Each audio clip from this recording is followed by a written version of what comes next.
বলো তুমি ফিরে আসবে, বলো মুহাম্মাদের ধর্ম থেকে ফিরবে, বলো যে তুমি মুহাম্মাদের ধর্ম গ্রহণ করনি। আমি গ্রহণ করেছি। হে আল্লাহর রাসূল, কাফেররা আমার উপর এত অত্যাচার করেছে, আমার চোখের সামনে আমার বাবা মাকে হত্যা করেছে, তবু আমি আল্লাহর পথ ছাড়িনি। আল্লাহর কসম, আমি হেদায়েতের পথ থেকে কোনোদিনও ফিরবো না। বল মুহাম্মাদের ধর্মকে মানিস না। আমি মরে গেলেও আল্লাহর ধর্ম থেকে ফিরবো না। বল মুহাম্মাদের ধর্ম মিথ্যা। আল্লাহ এক, আল্লাহ এক, আল্লাহ এক, আল্লাহ এক। এসব কি শুরু করেছেন উম্মে জামিল? মুহাম্মদ কোথায়? কুরাইশের লোকে কিভাবে এরকম কাজ করছেন? কাটা বিছিয়ে দিচ্ছেন আল্লাহর রাসূলের দরজায়। এমন আচরণ কেউ কি তার প্রতিবেশীর সাথে কখনো করে? পাথর মেরে তোমার মাথা যদি আজকে না ফাটিয়েছি, অনেক সাহস বেড়েছে তোমার। দেখুন চাচি উম্মে জামিল, আপনারা চাচার অন্তর পাপে এতটাই পরিপূর্ণ হয়ে গিয়েছে যে আপনারা আল্লাহর রাসূল সাল্লাল্লাহু আলাইহি ওয়াসাল্লামকে আঘাত করতে এখানে চলে এসেছেন। আল্লাহ আপনাদের চোখে মোহর লাগিয়ে দিয়েছেন, তাই সত্যের পথ আপনারা দেখতে পাচ্ছেন না। মুহাম্মদের 2 মেয়ের সাথে আপনাদের ছেলেদের বৈবাহিক সম্পর্ক ছিন্ন করেছেন। এত আঘাত করেও আপনারা আবারও আঘাত করতে চাইছেন। তুমি কি বলতে চাও ভাতিজা জাফর? হ্যাঁ, তোমার চাচাতো ভাই মুহাম্মদ আমাদের জন্য বিপদ ডেকে এনেছে, আমাদের ধর্ম ত্যাগ করেছে, সে আমাদের খোদাকে অপমান করেছে, অন্য গোত্রের লোকেদের আমাদের শত্রু বানিয়েছে। এরপর সে দাবি করছে তার খোদা নাকি এসব বলেছে আমাদের সম্পর্কে। আপনি নিজেই দেখুন চাচা, আপনি কতটা নিষ্ঠুর। আল্লাহর রাসূল আমাদের সবাইকে ডেকেছিলেন আমাদের সবার জন্য একটা সতর্কবাণী দিতে, আর আপনি পুরো কুরাইশদের সামনে চিৎকার করে বলেছিলেন তোমার সর্বনাশ হোক। যিনি বলেছেন তার কথা পবিত্র গ্রন্থে শেষ বিচারের দিন পর্যন্ত লেখা থাকবে। আর আল্লাহ আপনাদের ভয়ঙ্কর জাহান্নামের প্রতিশ্রুতি দিয়েছেন। মহান আল্লাহ তার রাসূলকে নিশ্চয় আপনার স্ত্রী এবং আপনার মতো পৈতৃকদের হাত থেকে অবশ্যই রক্ষা করবেন। কাফিরদের অনিচ্ছা সত্ত্বেও আল্লাহ তার ধর্মকে রক্ষা করবেন। যান, নিজের চরকায় তেল দিন। চলো চলো উম্মে জামিল, চলো এখান থেকে যাই, চলো, চলে এসো, চলে এসো এখান থেকে।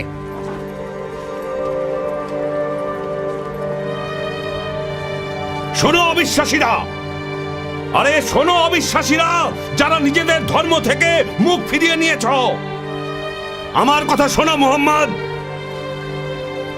তুমি আমাদের দেবতাদের অপমান করেছ, এমনকি লাত, উজ্জার, হুবালকে নিয়েও অনেক জঘন্য আর অপমানজনক কথা বলেছ। আমরা তোমার এই সব কর্মকাণ্ড সহ্য করব না। কাবার রবের কসম, তুমি যদি এসব বন্ধ না করো তাহলে আমরা তোমাকে হত্যা করব মুহাম্মদ। শোনো অবিশ্বাসী এবং যারা তাকে সমর্থন করো, তারা জেনে রাখো, কাবার রবের কসম বলছি, যদি কখনো মোহাম্মদ আকাশে ওড়ে এবং আমরা যদি তা নিজের চোখেও দেখি, তবুও তার ধর্মে কখনো বিশ্বাস করব না। আমরা কিভাবে তাকে বিশ্বাস করব? সে যে আসলে একজন নবী, আর সে যা বলে তা সত্যি কোনো ঐশীবাণী? কারণ সে তো একজন সাধারণ মানুষ। সে তো আমাদের মতোই পায়ে হেঁটে বাজার করে, বিয়ে করে, খাওয়া দাওয়া করে, এমনকি বাণিজ্যও করে। কিভাবে মানব?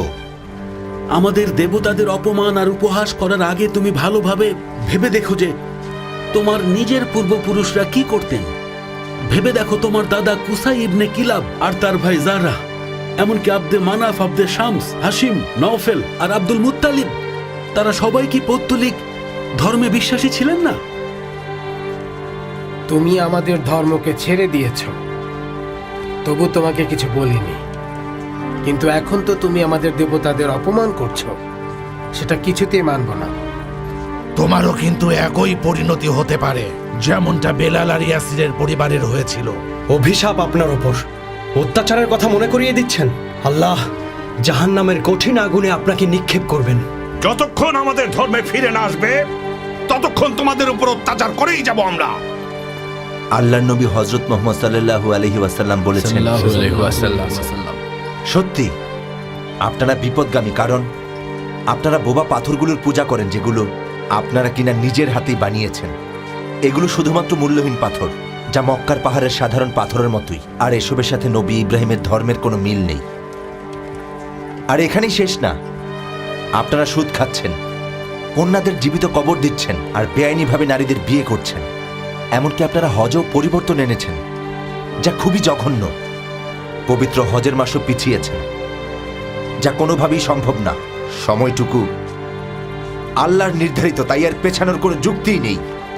হজের নিয়ম পরিবর্তন করে আপনারা সীমা ছাড়িয়ে গিয়েছেন, আর এই নিয়ম মানতে আরবের সবাইকে আপনারা বাধ্য করছেন। আপনারা এই ধর্মে বিভ্রান্তি ছড়ান। আল ওয়াসিলাহ, আল বাহিরাহ, আল হামির মতো মূর্তির সম্মানে নিজেদের উষ্ট্রিগুলো উৎসর্গ করেন। আল্লাহর শপথ, আপনারা শিরক করছেন। আল্লাহ নিশ্চয়ই এর বিচার করবেন। কি বলতে চাইছো স্পষ্ট করে বলো। ওকে শেষ করতে দাও আবুল হাকাম, শেষ করতে দাও। নবী সাল্লাল্লাহু আলাইহি ওয়াসাল্লাম আরো বলেছেন, কি বলছো এসব? তোমরা তার উপর রহমত কামনা করছো? আল্লাহর কসম বলছি, মুসলমান ভাইয়েরা, আমরা আল্লাহর রাসূলের উপর রহমত কামনা করি। মুসলিম ভাইয়েরা, চলুন উচ্চ স্বরে আল্লাহ ও তার রাসূলের প্রশংসা করি। আল্লাহুম্মা সাল্লি আলা সাইয়্যিদিনা মুহাম্মদ, আল্লাহুম্মা সাল্লি আলা সাইয়্যিদিনা মুহাম্মদ সাল্লাল্লাহু আলাইহি ওয়াসাল্লাম, সাল্লাল্লাহু আলাইহি ওয়াসাল্লাম, সাল্লাল্লাহু আলাইহি ওয়াসাল্লাম, সাল্লাল্লাহু আলাইহি ওয়াসাল্লাম। তোমরা সবাই কি পাগল হয়ে গেছো? হে কুরাইশগণ, শুনুন, আল্লাহ তাআলা রাসূল মুহাম্মদ সাল্লাল্লাহু আলাইহি ওয়াসাল্লামকে আপনাদের কাছে পাঠিয়েছেন আপনাদেরকে সতর্ক করার জন্য। আপনারা একমাত্র আল্লাহর উপর বিশ্বাস করুন, আর ভুল পথ থেকে এবং যেসব পাপ কাজ করছেন তা থেকে ফিরে আসুন। অবাক হয়ে যাই এটা ভেবে যে মক্কার প্রধানদের সবাই অনুসরণ করে, আর আপনারাই কিনা পাপ কাজ করে বেড়াচ্ছেন। মক্কার প্রধানদের এমন অবস্থা কেন বলুন? যেখানে শান্তির পথ আপনাদের জন্য খোলা রয়েছে, তাহলে কেন জান্নাতের দিকে না গিয়ে চিরস্থায়ী জাহান্নামের দিকে অগ্রসর হচ্ছেন আর অন্যদেরও টেনে নিচ্ছেন? যথেষ্ট বলে ফেলেছ অবিশ্বাসীরা। আমরাই বোকা যে আশা করেছিলাম তোমাদেরকে বুঝিয়ে পূর্বের ধর্মে ফিরিয়ে নিতে পারবো, কিন্তু তোমরা তো সব অবিশ্বাসীর দল। আল্লাহ শপথ লাগে তাদের ঘটনাটা বলুন। যখন আপনি আপনার ভাই আব্বাস আর আবু সুফিয়ান ইয়েমেনে সফরে গিয়ে ইহুদি ধর্মগুরুর সাথে দেখা করেছিলেন, সেখানে আবু সুফিয়ানের সাথে একজন ইহুদি ধর্মগুরুর দেখা হয়েছিল। সেই ধর্মগুরু তাকে মুহাম্মদ সম্পর্কে অনেক কিছু জিজ্ঞেস করেছিল। সে উত্তর দিয়েছিল, যদিও সে সব সঠিক উত্তর দেয়নি। পরের দিন আল আব্বাসের কাছে ধর্মগুরু বসলেন এবং তাকেও আমাকে মুহাম্মদ সম্পর্কে নানা প্রশ্ন করতে লাগলেন। তার চরিত্র, মা বাবা, তার নিজের লোকদের মধ্যে মুহাম্মাদের খ্যাতি সম্পর্কে, সে আসলে কতটা সৎ, মানুষের প্রতি তার ব্যবহার, তার গুণাবলী, তার অভ্যাস, এরকম অনেক প্রশ্ন ওকে আর আমাকে করলেন এবং আল আব্বাস সব প্রশ্নের সঠিক উত্তর দিয়েছিলেন। এ ব্যাপারে আপনি কি বলতে চান আবু সুফিয়ান? তিনি সত্যি কথা বলছেন। আবু সুফিয়ানের সাথে একদিন আগেই তিনি কথা বলেছিলেন, কিন্তু আবু সুফিয়ান তার কাছ থেকে অনেক কথাই গোপন করে রেখেছিল। তাই ইহুদি ধর্মগুরু বললেন, মুহাম্মাদকে ভয় পাওয়ার কিছুই নেই। কিন্তু পরের দিন আল আব্বাস যখন তাকে সব সত্যি বললেন, তখন তিনি সেই কথাগুলো শুনে ভয় পেয়ে চিৎকার করে বলতে লাগলেন, ইনি হলেন সমগ্র আরবের সেই নবী যার কথা মুসা নবীর তাওরাতে বারবার বলা হয়েছে। ইহুদিরা পরাজিত, ইহুদিরা হেরে গেছে। তিনি নিজের মুখে আঘাত করতে লাগলেন, নিজের চুল টেনে ছিঁড়তে লাগলেন এবং নিজের নখ দিয়ে নিজের মুখে আঁচড় কাটতে লাগলেন। আপনার এ ব্যাপারে কিছু বলার আছে আবু সুফিয়ান? না, তিনি এতক্ষণ যা বলেছেন তা সত্যি বলেছেন। শুনুন আপনারা হে কুরাইশগণ, এখনই মোক্ষম সময় মুহাম্মদ সাল্লাল্লাহু আলাইহি সাল্লামকে আল্লাহ তাআলার প্রেরিত রাসূল হিসেবে মেনে নেয়ার। আপনারা জানেন তিনি কতটা সৎ, আর তিনি জীবনে কোনোদিন কোনো মিথ্যা বলেননি। রহমত বর্ষিত হোক আব্বার উপর। তিনি আর ওয়ার্কা বিন নফেল সারা জীবন অপেক্ষা করেছিলেন প্রতীক্ষিত নবীর। এমনকি তারা বিভিন্ন দেশ ঘুরেছেন শুধু তার সম্পর্কে জানতে। যদিও আব্বাকে একজন খ্রিস্টান পাদ্রির সাথে দেখা করে ফেরার পথে হত্যা করা হয়, কিন্তু সেই পাদ্রী ওনাকে বলেছিলেন সেই নবী আগমনের সময় সন্নিকটে, আর ওনার আগমন হবে মক্কায়। তাছাড়া তো বহিরা পাদ্রীর ঘটনা জানেনি, নিজেরা অনেকেই তো সেখানে উপস্থিত ছিলেন। এমনকি জিন আর জাদুকরেরাও তার বলা কথা বিশ্বাস করত। আমরা যেই সত্য জানি সেটা তো আপনারাও জানেন, তাহলে আপনারা কেন করছেন না? তোমাদের এইসব বাজে কথা শুনতে এখানে আসেনি। তোমাকে সম্মান করি আবু তালিব। আমরা চাই না তোমাদের সাথে আমাদের সম্পর্ক ছিন্ন হোক আর তোমার ভাতিজা মুহাম্মাদের বিষয়ে তোমার সাথে আলোচনায় যাওয়ার আগে আমরা কোনো সিদ্ধান্ত নিতে চাই না। তাই চলো আলোচনায় বসা যাক। ঠিক আছে।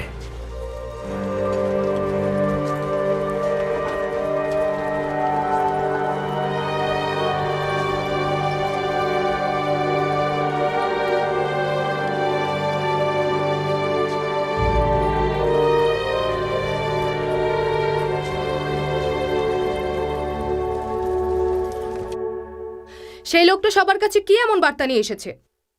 তার কারণে তো আলাদা হচ্ছে, মা ছেলের কাছ থেকে, স্বামী স্ত্রীর কাছ থেকে। এটা খুবই আশ্চর্যের বিষয়। আমি নিশ্চিত সে জাদু করেছে সবাইকে।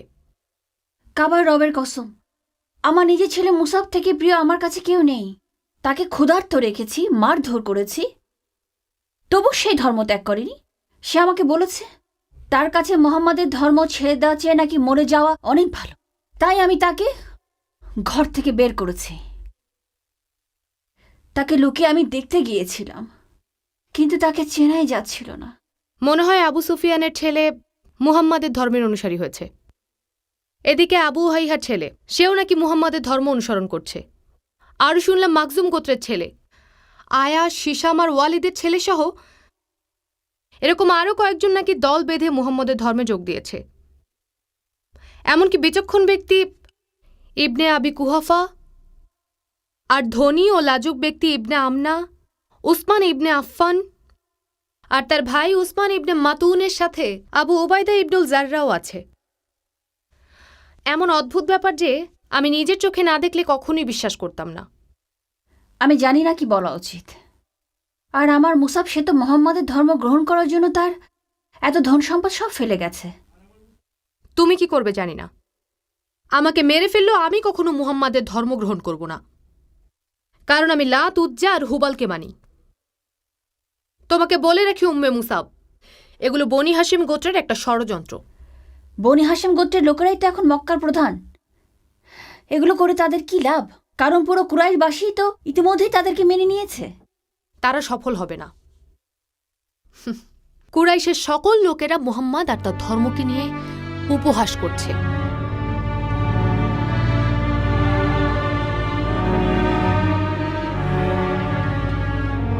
শোনো আবু তালিব, তুমি তোমার ভাতিজা মোহাম্মদকে সাবধান করো। শুনুন আবুল হাকাম, আবু তালিব মাত্র এসেছেন, আমরাও তার সাথে আলোচনায় বসেছি। এমন কিছু করবেন না যাতে আলোচনার রাস্তা না থাকে।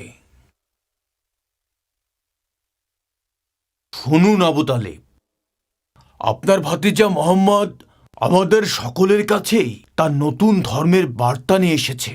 সে বলে তার উপর নাকি এগুলো নাজিল হয়েছে। আমরা তার কথা মানতে পারছি না, তারপরও বলছি যে সে যেহেতু নির্জনতা পছন্দ করে, তাই সে তার মতোই থাক। কুরাইশদের মধ্যে তার নতুন ধর্ম ছড়িয়ে পড়ছে। তার অনুসারীদের মধ্যে ধনী, গরিব, এমনকি কৃতদাস পর্যন্ত আছে। সবাই তার অনুসারী। তাই আমরা আপনার কাছে এসেছি আবু তালিব। আমরা কখনোই চাই না আপনার সাথে সম্পর্ক ছিন্ন করতে। আপনি তো কুরাইশ গোত্রের প্রধান, আপনি প্রবীণ ব্যক্তি। আমাদের মধ্যে ক্ষোভ নিয়ে আমরা থাকতে চাই না। চাই না ব্যাপারটা নিয়ন্ত্রণের বাইরে চলে যাক। আপনি তো সবই জানেন বিষয়টা কতটা খারাপের দিকে যাচ্ছে। মুহাম্মাদের সাথে কথা বলুন আবু তালিব, হয়তো বুঝিয়ে বললে কথা শুনবে। আবু তালিব, সে আমাদের ধর্মকে কিভাবে অপমান করতে পারে? আর কিভাবে সবাইকে পূর্বপুরুষদের ধর্ম জীবনধারা ত্যাগ করতে বলে? সে দুর্বল দাসদের আর কুরাইশদের সম্ভ্রান্ত ব্যক্তিদের নিয়ে কিভাবে একসাথে ঘুরে বেড়ায়। এবার সে দেখবে কত ভয়ঙ্কর। হে কুরাইশের জনগণ, সবার উদ্দেশ্যে বলছি, মোহাম্মদ আমার ভাইয়ের সন্তান, যাকে নিজের পুত্রর মতোই ছোট থেকে আমি নিজে হাতে বড় করে তুলেছি। আপনারা সবাই জানেন যে সে কেমন মানুষ। সে খুবই সৎ, বিশ্বস্ত এবং সবার সাথে ভালো আচরণ করে। এখন আপনারা তার কথা কি অবিশ্বাস করছেন? আপনারা জানেন যে বহু পূর্বেই একজন পাদ্রী বাহিরা, আরবের একজন সন্ন্যাসী, খ্রিস্টান যাজক আর ইহুদি ধর্মগুরু এ ব্যাপারে কথা বলেছেন। তারা সকলেই বলেছেন আমাদের গোত্র থেকে একজন নবী আসবেন, তাই আমাদের মোহাম্মদকে ওর মতো করেই থাকতে দিন। ওর ধর্ম যদি সত্য হয় তাহলে আপনারা ওর কারণে মহিমান্বিত হবেন, আর ভুল হলেও তো হারানোর কিছু নেই। না আবু তালিব, না, আমি তাকে কখনোই তার মতো করে থাকতে দেব না। সে আমাদের দেবতাদের ভুলে তার উপাস্যকে বিশ্বাস করতে বলছে। সে আমাদের নিষেধ করছে জেনা করতে, সুদ খেতে, পিতার অন্য স্ত্রীদের বিয়ে করতে, আর কন্যাদের জীবন্ত কবর দিতে। কুরাইশদের বন্ধন সারা জীবন অটুট থাকুক, আর সেই অটুট বন্ধনের আশায় আমি ওর সাথে কথা বলবো। এটাই আমরা চাইছি আবু তালিব। আমাদেরও কোনো ইচ্ছে নেই নিজেদের মধ্যে লড়াই করার। আমি যদি সেসব কথা স্বীকার করার আগে শহীদ হয়ে যেতে পারতাম।